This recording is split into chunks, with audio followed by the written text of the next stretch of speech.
Halo semuanya, perkenalkan nama saya Iwok alias Bapak Geng kalau orang-orang panggil di dunia motor. Tempat tanggal lahir 10 Mei 74. Lahir di Banten, besar di Soreang bagian selatan, USA. Hobi saya kebetulan senang yang ekstrim. Musiknya juga musik ekstrim, olahraganya olahraga ekstrim, makanan juga ekstrim dah semua. Sama cewek-ceweknya yang ekstrim, hardcore gitulah. Terus kesibukan sekarang, saya lagi buat trip keliling Indonesia. Berangkatnya dari Bali, memang saya tinggal di Bali. Berangkat dari Bali bulan Februari tanggal 14. Saya biar ingat. Tadinya tanggal 22 Januari, cuman balik lagi ke Bali karena ada trouble motor, sampai beresnya itu tanggal 14 Februari.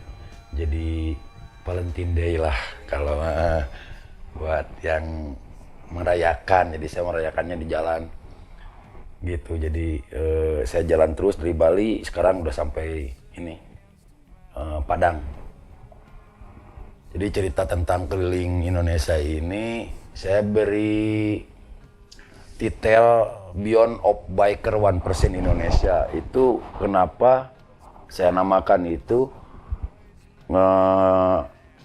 goalnya setelah keliling Indonesia ini, saya bermaksud untuk membuat buku, dan misinya ini di dalam buku itu silaturahmi. Jadi saya pengen tahu betul seluk-beluk tentang one percenter Indonesia yang mengaku dirinya seorang 1% MC di dunia motor Indonesia.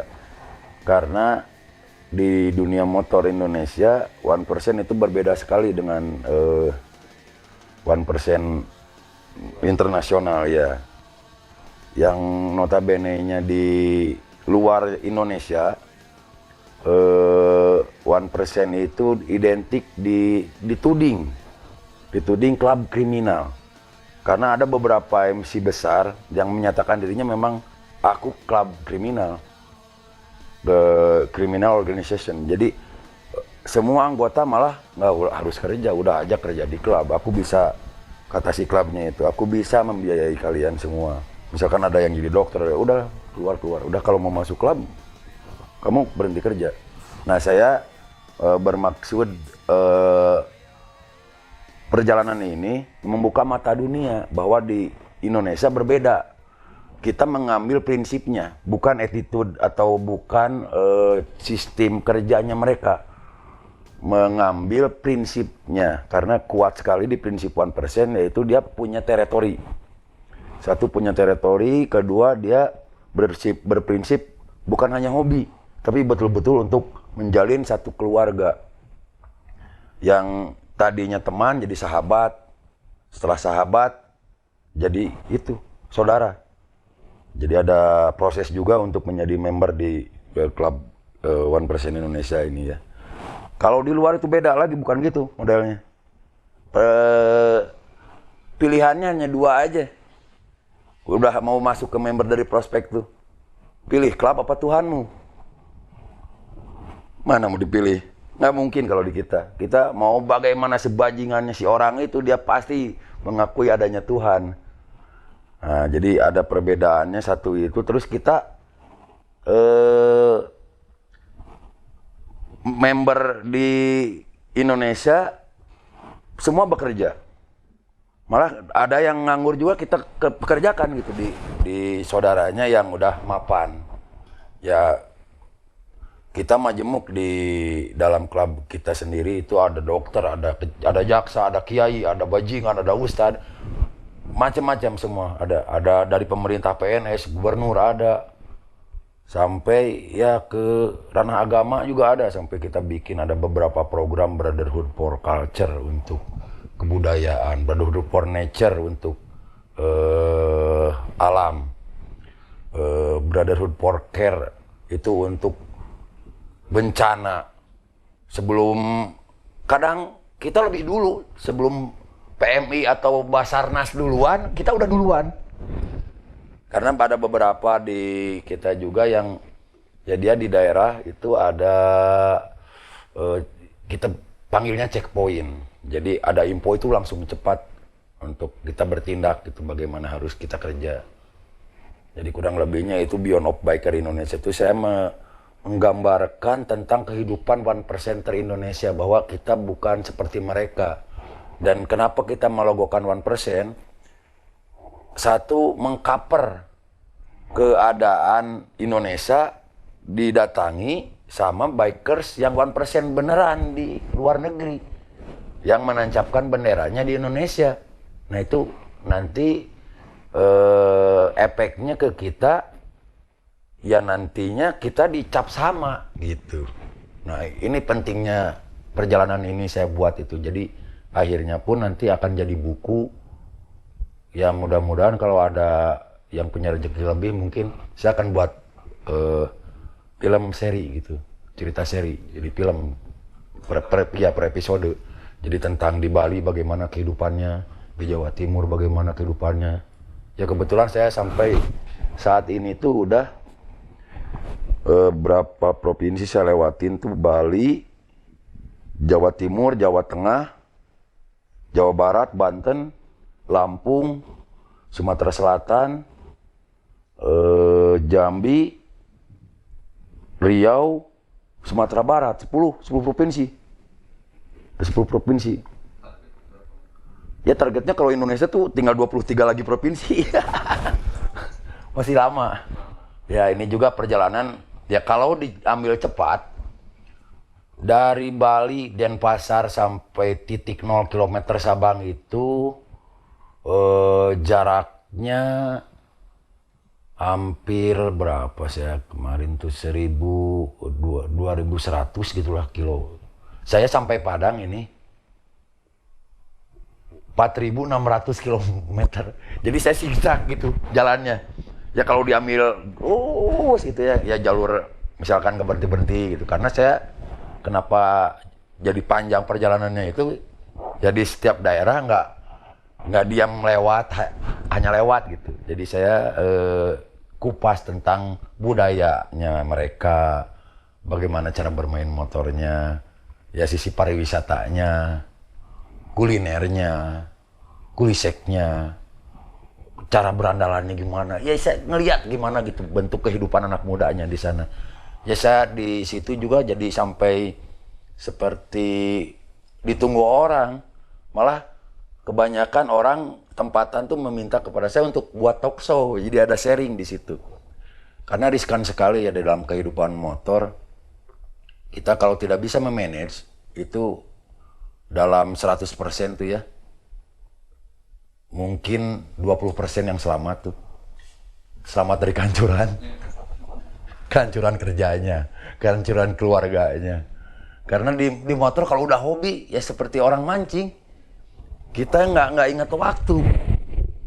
Iya kadang orang juga nanya, ngapain mancing? Udah aja beli di pasar, ikan yang segar udah ada. Nah saya juga gitu, saya berpikir ini hobi apa saya seneng doang gitu ya. Jadi di jalan juga saya mikirnya ya mungkin kayak orang mancing gitu, banyak yang nanya ngapain juga gini-ginian. Ya kalau dibilang gila ya gila, bisa dibilang gila. Soalnya bukan motor normal yang saya pakai. Saya pakai motor BSA tahun 55. Terus udah nggak ada spare partnya. Dibawa ke bengkel malah bengkelnya bengong. Jadi kalau nggak bisa bener-bener sendiri, ya udah dai aja di jalan. Jadi saya di sini, ya saya tadi awal bilang saya senang yang ekstrim gitu ya. Ini juga menantang adrenalin saya untuk ya mental di jalan gitu. Kalau di kota-kota besar memang udah ada brother dan kawan dari motor juga yang nunggu.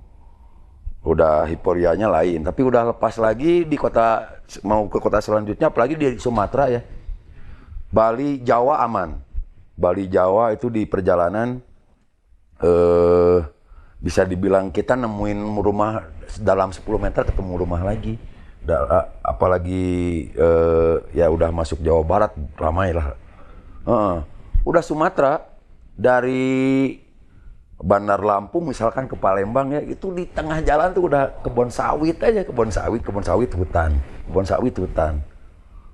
Jadi kalau kita nggak bisa bawa diri baik-baik di jalan, ya mungkin nggak akan sampai keliling Indonesia juga. Jadi saya punya prinsip gini, ada yang ngasih tahu ke saya juga. Ya satu amanatnya katanya, itu dari Bupati Cilegon tuh saya dapat ilmunya. Jangan sombong dan jangan jadi pengecut aja di jalan katanya gitu. Jadi jangan sombong tuh maksudnya ya karena kita sudah tahu ada yang bilang kita lebih duluan ngomong, lebih panjang lebar, lebih membuka diri bahwa aku siapalah gitu. Biar mereka aja nanti tahu sendiri. Nah, pengecutnya ya kita saya tuh udah niatnya silaturahmi. Jalan dengan motor tua keliling Indonesia. Kalau orang pengecut balik lagi. Orang pengecut diam dia. Dia nggak akan pernah coba, nggak akan pernah mau belajar bagaimana menangani masalah, bagaimana membuat solusi jalan keluarnya. Jadi saya belajar di situ.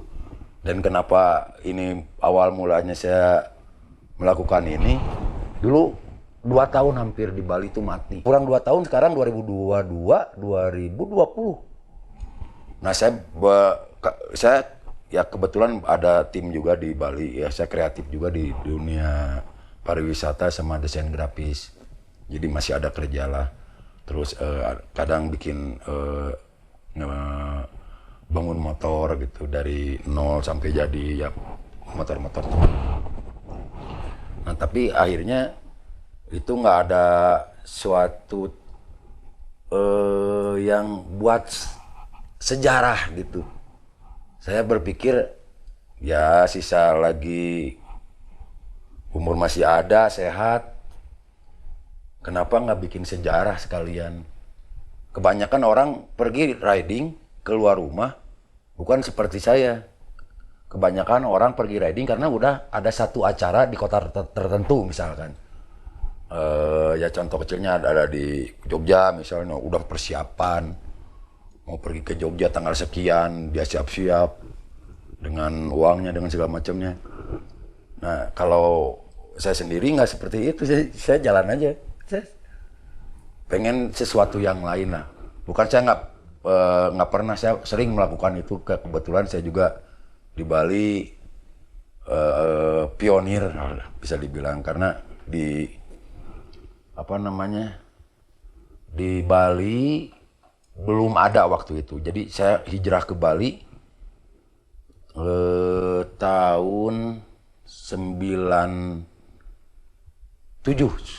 awal, 96 akhir saya udah stay di Bali. Jadi 97 awal mulai ya bisa dibilang berkarir di Bali. Tapi awal mulanya nggak ada niat saya merantau di Bali. Jadi pergi dari Bandung tuh saya motoran juga ke Bali sendirian. Nah di Bali ketemu orang Perancis, dia juga sama sendirian dari Perancis, terus ngobrol di pantai. Jadi biasa kalau di Bali saya sering surfing gitu, orang itu dia ngambil matahari dan ngobrol-ngobrol ke saya ya mau ngapain di Bali. Awalnya saya cerita main-main aja. Nah dia tanya kenapa nggak ikut kerja sama aku aja, aku arsitek katanya, gini-gini. Kamu mau nggak kerja sama aku, bisa baca gambar? Saya bilang bisa, ya, sampai sekarang. Jadi mulai gitu. Jadi tentang apa lagi ya kalau mau cerita. Kalau Om tuh perginya sendiri dari Bali? Dari Bali keliling Indonesia ini? Ya sendiri. Sendiri. Bertemu dengan baru atau Banyak banget itu ya. Ini tadi cerita saya hampir 10 provinsi yang udah saya kunjungi nih. Dari Bali sendiri, attitude anak Bali dengan anak Jawa Timur udah lain beda. Kayak di Bali nih, kita buat di clubhouse 100%. Kita jualan nih, jual makanan, minuman 100% haram. Di Jawa nggak mungkin. Kalau di Bali mungkin. Karena di Bali ada daging babi sama arak. Kita gitu tiap harinya. Orang-orang lewat 100% kafir katanya. Ya silakan lah orang lihat. Ya kayak di Jawa gitu. Di Jawa mulai ada, ya kita punya etika juga kan. Nggak minum di depan umum atau apa. Kalau di Bali sendiri hanya muntah gitu. Orang ramai juga udah biasa gitu. Yang penting nggak mengganggu orang lah. Di Jawa lain lagi cerita. Udah minum dikit aja udah kayak paling preman. Nah itu terus ya cara bergaulnya juga, cara bergaul. Terus tentang budayanya, kita patut bangga lah untuk menjadi orang Indonesia.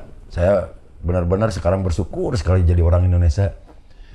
Dari Bali sampai sekarang Minangkabau di Sumatera Selatan. Itu Bali beda budayanya, cara makannya, cara minum, tidur, segala macam beda. Di Jawa beda. Terus di Sunda ini, di Bandung sendiri ya, di tanah kelahiran saya. Karena saya dari kecil ya saya tahu gitu. Itu udah berbeda lain-lain gitu. Ke Lampung. Nah di Lampung banyak yang tadinya saya rokok pakai pipa gading. Pas nyampe Lampung berhenti saya pakai gading. Ada komunitas pecinta gading, pecinta gajah, yang otomatisnya kalau kita ngambil gadingnya berarti gajahnya udah mati kan. Jadi pecinta gajah dia membuat suatu komunitas, jadi menjaga gajah-gajah yang masih sekarang karena udah mau punah. Nah sementara yang pecinta-pecinta rokok dengan pipa gading kayak paling keren gitu. Aduh saya sendiri pas saya tanya juga untuk apa, ternyata untuk tren aja. Kenikmatan tersendiri tuh nggak ada karena mahalnya itu, mungkin dia tren sebagai saya mampu beli gitu. Karena paling murah aja segini udah 1,5 juta tuh ukuran ya 15 cm mungkin. Terus saya lagi di Banten kemarin, waktu di Banten sebelum nyebrang, ya itu juga budayanya aneh juga, banyak yang sakral lah, kita nggak boleh nyudah sembarangan. Jadi banyak tata cara hidup ternyata di jalan itu. Jadi saya anggap di jalan adalah sekolahan saya, gurunya saya, orang yang saya temuin. Jadi saya mending diam aja dulu sebelum ngomong apapun. Orang ngomong dulu, baru saya iniin. Kalau dia ada yang kurang, baru saya sharing. Nah ternyata di situ banyak lagi nambah ilmu. Dibanding kita lebih banyak ngomong, tapi nothing gitu. Malah ya tadinya saya banyak ngomong. Sebelum saya mulai omongan, saya dengar dulu omongannya itu di bawah level saya. Kadang-kadang saya gitu ya, kayak emosi. Udah, ternyata itu salah. Kita bisa jadi dapat ilmu malah dari orang gila sekalipun daripada orang normal. Oh ternyata gini, langsung ngena gitu ke saya tuh. Bener ya, seharusnya bukan begini.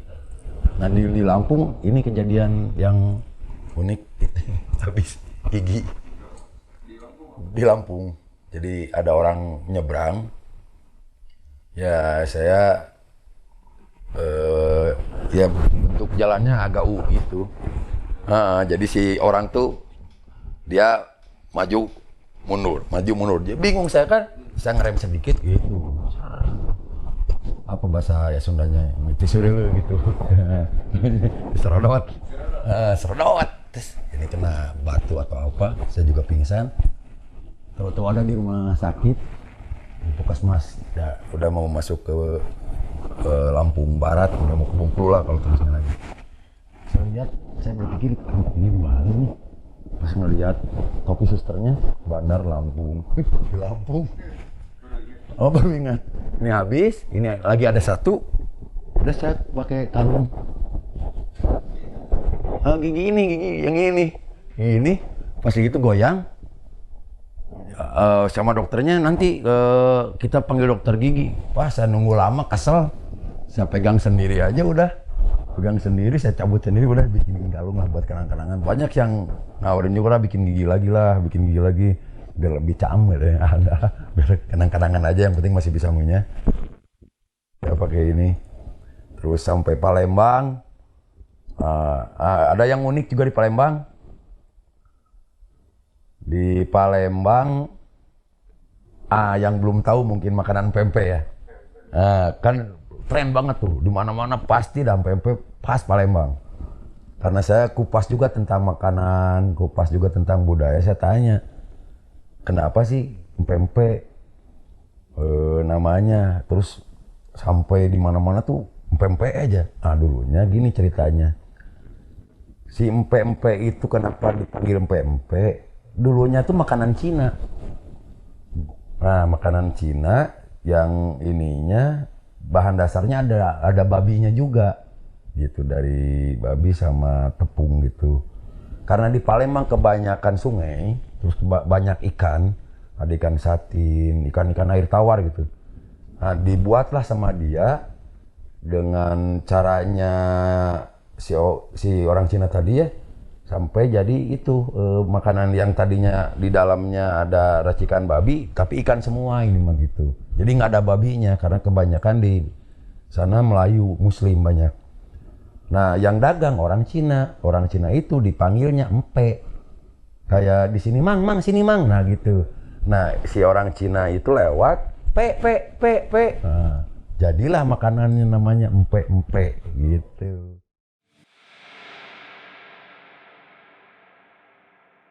Manggil ke orang yang dagang itu, yang dagangnya orang Cina. Orang Cina di Palembang namanya tuh empek. Yang cowoknya tuh pe. Nah, jadi empek makanannya. Budayanya karena Palembang, wah Palembang ceweknya cantik di kotanya, kayak Indo-Cina gitu, putih-putih campur Indonesia gitu kan, jadi Melayu Cina, udah juara lah, udah putih indah lah. Budaya yang lainnya, sisi positifnya ada hulu hilir gitu, di hulunya banyakkan orang Melayu asli yang dia kuat di adatnya, ke hilirnya ada kebanyakan Cina. Jadi hampir 50-50 lah. Nah, ini juga kolaborasi yang menarik di Indonesia gitu. Kita ini ternyata di semua daerah ngebuka diri. Yang penting orangnya dia welcome, dia senyum, kita lebih senyum malah. Jadi jangan khawatir mau bepergian kemana aja di Indonesia ya. Sisi positifnya saya perjalanan ini, kita datang dengan senyum, mereka lebih senyum. Kalau kita datangnya mungkin dengan hati yang jelek, itu udah kebaca juga sama mereka. Ini yang jadi anehnya. Pernah mungkin semua juga ya, dari sisi positifnya di perjalanan ini, ada kita punya ngerasa pas kita naik bis sebangku dengan orang lain, tapi kita nyaman walaupun kita tidak ngobrol. Pas dia ngobrol kita enak. Nah, mungkin dengan cara belajar seperti itu, ya orang tuh jadinya welcome. Kita punya adat ketimuran lah intinya, yang nggak ada di budaya luar Indonesia. Ya saya ya alhamdulillah ada beberapa negeri yang saya udah kunjungin di luar Indonesia ya. Ada ke Nepal, ke India, saya pernah main motor itu. Ya, Nepal pernah hampir 16 harian lah itu habis. Nepal kecil kok negaranya. Dari Kathmandu saya punya teman, jadi disiapin motornya di sana. Saya pergi dari sini pesawatan, di sana udah siap. Terus India gitu juga, saya di New Delhi, saya keliling India 2 bulan 10 hari habis. Thailand itu riding dari Kuala Lumpur sampai Bangkok pernah sama anak-anak Malaysia. Indonesia ini yang belum nih kenapa Indonesia kok saya lewat, jadi saya coba nih Indonesia. Ternyata dari semua yang udah saya alamin, Indonesia lebih wellnya kita punya dalam beberapa kilometer dengan pulau yang sama, tapi orangnya udah berbeda, bahasanya berbeda, makanannya berbeda, itu yang antiknya. Apalagi udah daerah Sumatera nih. Di Sumatera yang sering berjalan lewat perjalanan darat, itu hati-hati sekali harus itu. Di Sumatera tuh, maaf ya, jalannya banyak penipuan. Jadi jalan udah enak, tiba-tiba lubangnya itu bukan segede lubang ember, segede lubang kolam renang.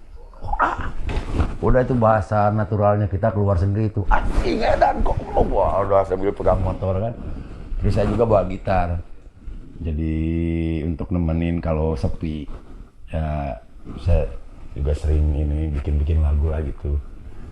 Sambil ngarang-ngarang lagu dikit. Jadi mudah-mudahan setelah perjalanan ini ada beberapa lagu yang jadi juga gitu. Terus di kota tempatan yang saya kunjungin udah 9 titik talk show nih yang saya buat. Itu tadinya nggak ada niatan seperti itu karena orang-orang pengen tahu aja di perjalanannya ada apa, terus sharing session lah di situ. Kita berbagi ilmu tentang bagaimana cara hidup di motor, bagaimana dia survive untuk dengan hobinya itu gitu. Karena ya bisa dibilang ya saya sarankan yang belum hobi mah jangan lah, tapi yang udah hobi itu yang saya gali itu bagaimana bisa sinergi dengan keluarganya, bagaimana bisa sinergi dengan pekerjaannya, sementara dia main motor dengan kita bilang kasarnya urakan anak-anak motor itu sebenarnya. Tapi ya itulah itu seperti rockstar, gaya-gaya pemain rock ya gitu, nggak mungkin disamakan dengan yang emo atau apa dangdut koplo gitu kan. Ya dia punya penampilan sendiri ya seperti biker, yang biker beneran mah ya dia don't care orang bilang mau apa, terserah. Jadi punya masalah, aku mah nggak ada masalah ya dengan gaya. Mungkin dia bisa dibilang di motor tuh masih berdekatan dengan musik, gaya-gayanya tuh seperti Motley Crue juga kan anak-anak motor juga. Terus ngomong-ngomong tentang kenapa bisa hijrah ya, itu ada pertanyaan itu tadi itu, kenapa bisa ke Bali kan. Saya udah kupas tadi ke Bali awalnya. Dulu waktu saya setelah SMA tahun 96, SMA 94, terus saya daftar ke ITB di grafis seni rupa, tapi nggak keterima. Jadi saya ini ngambil di STISI saya ngambil jurusan grafis. Nah kebetulan waktu itu saya sekelas sama Eben almarhum di STISI ini di Jalan Soekarno-Hatta. Sekelas sama Eben almarhum, sebangku juga. Jadi waktu itu ya kita ya namanya teman kan di prospek bareng atau apa. Banyak yang lucunya sama beliau. Eben pindah ke ITENAS. Terus kita juga pernah buat band sama Eben tuh. Drummer Inporno, namanya almarhum juga, Indra. Drummernya Inporno. Eben pegang gitar, saya pegang bass. Kita mainin lagu-lagu Nirvana dulu. Dari albumnya Bleach sampai New Terror abis semua itu. Iya, Eben tuh yang vokalin tuh. Ya sering main di beberapa panggung-panggung kampus lah gitu.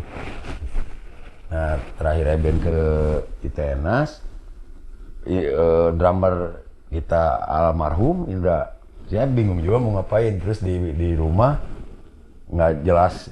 Ya main ke kampus tuh kayak kurang enak aja lah gitu. Karena CS, ya kita walaupun udah beda kampus, sering main. Saya juga dulu kos di Padasuka tuh almarhum tuh, di ujung Berung ke atas. Di mana Padasuka Cahem. Ya sering, terus ya Burger Kill waktu itu mau mulainya naik. Ipan Skambeg almarhum, Mas Toto, Kimung, nah, waktu zaman itu tuh. Nah, seingat saya waktu itu lagi mau bikin album dua sisi apa? Tahu nggak itu ceritanya dua sisi?